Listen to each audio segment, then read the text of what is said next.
end of the book. It's chapter 11, The Great Beyond. This should be a relatively easy read because basically all I am doing is I am summarizing every single chapter a paragraph at a time. And so I'm going to do that right now for you. Remember, we started off as an introduction and I said, you know, even if you only took 2 or 3 nuggets away, I hope those 2 or 3 nuggets impacted your life in a positive way.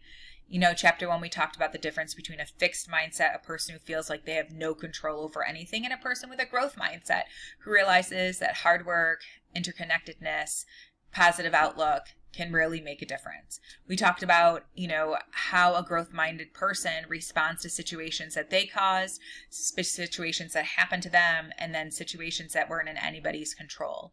We talked about academics and career and the power of just setting our mind to doing something and just getting it done. And if we do show up, doing our best while we're there. In chapter 4, we talked about relationships with other people and how we don't want to bring poison into our life, nor do we want to give poison out, but we want people around us who support us and help us to be the best that we can be. In chapter 5, we talked about having the balance of technology and making sure that we use technology for good. Entertainment has its place, but entertainment doesn't need to be 10 hours of gaming when you have 2 papers that you need to write, or you have to be in work in 20 minutes. Like, have your balance. Chapter 6, we talked about at work, working together as a team, understanding, you know, the 5 dysfunctions of the team, but what are the things that make teams work well, having that trust, having that, you know, common goal and focus. In chapter 7, we talked about working with authority and how it's important to have the moments with authority when you need it, you know, but just set up the time, give them a heads up for that piece of the conversation, and also the importance of having a mentor who can help guide you. And you might have 5 or 6 mentors because you might need a mentor to help you with school. You might need a mentor to help you at work. You might need a mentor. I mean, there's all different reasons to have a mentor.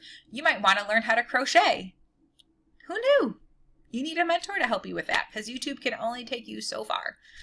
Moving on, in chapter 8, we talked about being true to you, or discovering who you are, and having, like, you know, what qualities do you want to have? Are you honest? Are you kind? You know, and just not letting other people pressure you, which is kind of also where chapter 9 was about, that staying true to you. This is who I am. Chapter 8 was Pretty in Pink, Supergirl. Chapter 9 is No Man. This is me, and I'm not going to let the hurts of the past dictate my future.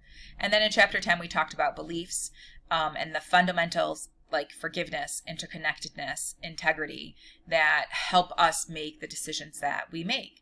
And so kind of as you reflect, think about, what do I want my action plan to be? Because it's a really blank action plan that I'm going to talk about in the next video, but I want you to have the mindset of, what 1 or 2 areas do I really want to try to improve on? All right. See you soon for action plans. Bye.